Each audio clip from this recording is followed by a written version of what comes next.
Si je t'offrais 100 € chaque mois pendant un an, Tom, que ferais-tu de cette somme? Tu préférerais t'acheter le dernier iPhone, une paire de Nike, ou tu t'achèterais des actions de ces entreprises? 100 €, mais comment tu vas investir une somme pareille? J'investirais quand j'aurai 10 000 € sur mon compte. Et non, Tom, c'est une erreur encore trop répandue de nos jours. Peu importe tes revenus, chaque euro investi compte. Après, attention, je te dis pas de plus consommer des trucs qui te font plaisir, mais de repenser l'ordre dans lequel tu utilises ton argent. La plupart des gens travaillent pour obtenir un salaire, consomment et épargnent le peu qu'il leur reste. Mais si tu trouves pas un moyen de faire travailler ton argent, tu te réveilleras un jour en réalisant que l'argent que tu pensais avoir n'existe pas et tu seras complètement dépendant de ton salaire. Donc investir est la clé, même si je peux juste mettre ces 100 € tous les mois? Exactement, Tom, et enlève-toi le « j'investis pas car je veux profiter à fond de mon salaire ». Tu le regretteras toute ta vie. Voici mon schéma de pensée par rapport à l'argent. Travailler pour si possible obtenir l'argent de plusieurs sources de revenus, investir chaque mois une bonne partie de mon salaire, puis après me faire plaisir avec ce qu'il me reste. Mais tu dois investir beaucoup plus que moi, je suis sûr. Mais 100 € mensuels, ça va être inutile, non? Alors comme je t'ai dit au début, chaque euro investi compte pour faire grossir l'effet boule de neige des intérêts composés. Imaginons que tu investisses tes 100 € dans différents placements qui te rapportent environ 7% d'intérêt. Accroche-toi bien, dans 30 ans, tu auras 611 000 €. Ok, je retire, c'est énorme. Mais en reprenant ta question du début avec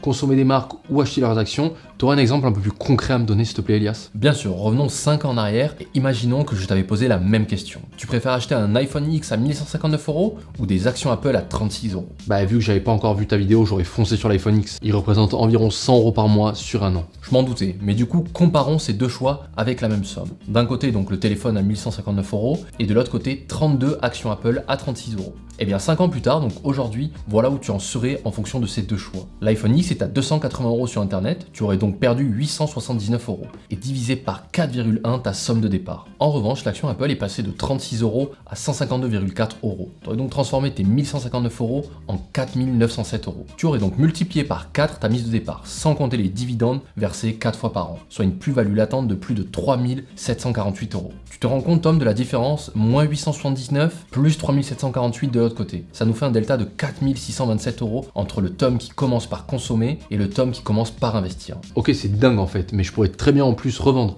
cette action sur 36 pour m'acheter un iPhone en 2022 et je me retrouverai avec 29 actions Apple et mon nouvel iPhone. Et voilà Tom, tu viens de comprendre ma logique du investir puis consommer. Et sans même le remarquer, tu as diversifié tes revenus. Apple, sur les 5 dernières années, verse en moyenne 2,5 $ par action, et t'en as 36. Ok, mais regarde, une action Facebook, elle coûte à ce jour 270 €. Donc je peux même pas m'en acheter une en 2 mois. Tu vois, j'avais raison, 100 € c'est vraiment trop peu. C'est justement ce que l'on va voir aujourd'hui dans la vidéo, Tom. Je vais te montrer comment, avec 100 €, tu peux investir dans 4 techniques différentes. Et pour ne pas rater la même occasion qu'Apple il y a 5 ans, reste bien avec moi jusqu'à la fin de la vidéo. Tu verras que tu peux, en plus d'investir tes 100 €, te diversifier. Et je te montrerai ma propre répartition sur chacune. On est parti.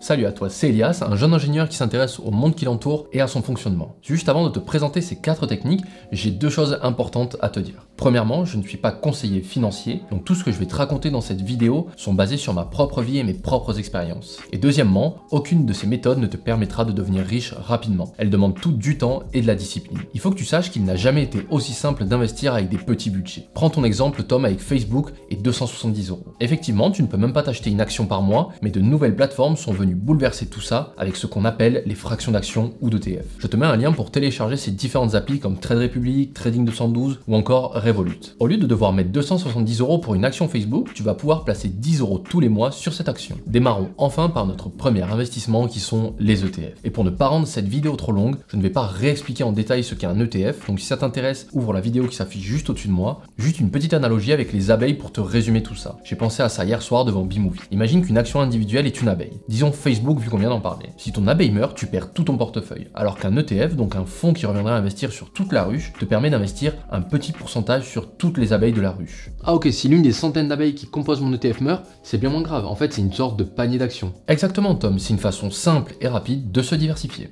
Perso, je mets 40% de mon argent dans cette technique. Pour toi, ça reviendrait à mettre 40 € par mois dans des ETF. Je te conseille Trade Republic dans ta situation. Tu vas pouvoir automatiser cet achat sans commission avec leur plan d'investissement programmé. Ça peut rendre totalement passif et automatiser ton investissement. T'achèterais quoi comme ETF à ma place? Alors si j'en avais 4 à sélectionner, je commencerai par un ETF qui réplique le S&P 500. Tu auras un pourcentage des 500 plus grosses entreprises américaines dans tout type de secteur. Par exemple, celui d'Amundi à 74 € à ce jour, tu pourrais y mettre 10 € à chaque début de mois. Pour le second, Sinon, un ETF Emerging Market pour investir sur différentes monnaies dans des sociétés basées en Chine, Taïwan, le Brésil ou encore l'Inde, avec encore une fois 10 € de ton budget. Ensuite, revenons en Europe avec le Core Stock 600, qui contient les 600 plus grosses entreprises européennes. Personnellement, je te conseille celui de Lyxor avec 0,07% de frais annuels. Et pour finir, un ETF qui verse 4 dividendes par an, pour petit à petit te créer une rente. C'est le iShares Stock Global Dividend 100. Il t'expose à différents secteurs de plusieurs zones géographiques et distribue 30 centimes de dividendes tous les 3 mois. Ok, 4 ETF bien diversifiés pour 40 €,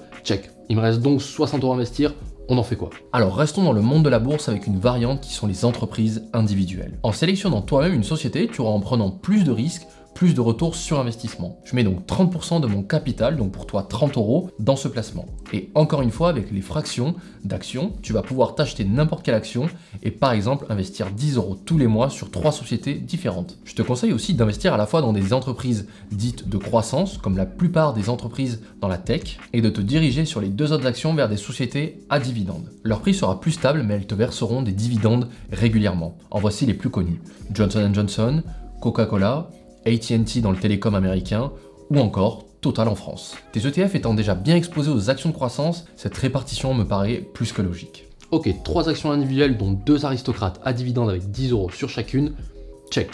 On est du coup à 70 € investis. Exact, encore 30 € à placer Tom. Après, une vidéo plus détaillée sur comment sélectionner une action arrivera sur la chaîne plus tard, donc abonne-toi si ça t'intéresse. Notre troisième investissement, même si je suis sûr que tu vas pas me croire, c'est l'immobilier à hauteur de 10%.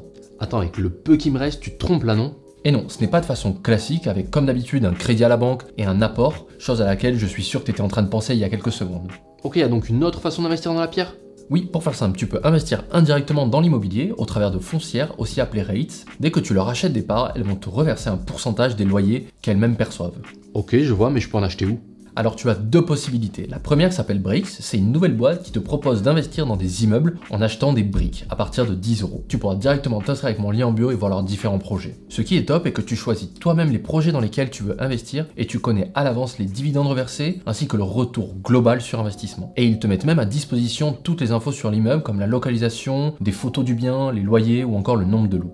Ok, Brix avec ton lien en bio pour investir 10 € dans l'immobilier, check. Et la deuxième alors? Alors très ressemblant à Brix mais dans les foncières cotées en bourse, tu as Nexity. Il te verse un dividende de 5,46% à ce jour. C'est vraiment l'immobilier sans la paperasse, les locataires et les travaux. Ok, c'est vraiment 2 investissements IMO complètement passifs. On est donc à 80 € investis ou 80%. Et on arrive à notre dernière technique dans laquelle je place 15% de mon portefeuille, Tom. Ce sont les crypto-monnaies. Alors je vais pas beaucoup rentrer dans le détail, mais ici parler de placement à long terme sans jouer au trader sur les principales stablecoins comme le Bitcoin, l'Ethereum, le Binance Coin ou encore le Solana. D'autres youtubeurs te présenteront beaucoup mieux que moi les cryptos dans le détail si tu veux prendre plus de risques. Je me cantonne aux grosses valeurs long terme et à du proof of stake qui consiste à échanger ses liquidités contre des intérêts.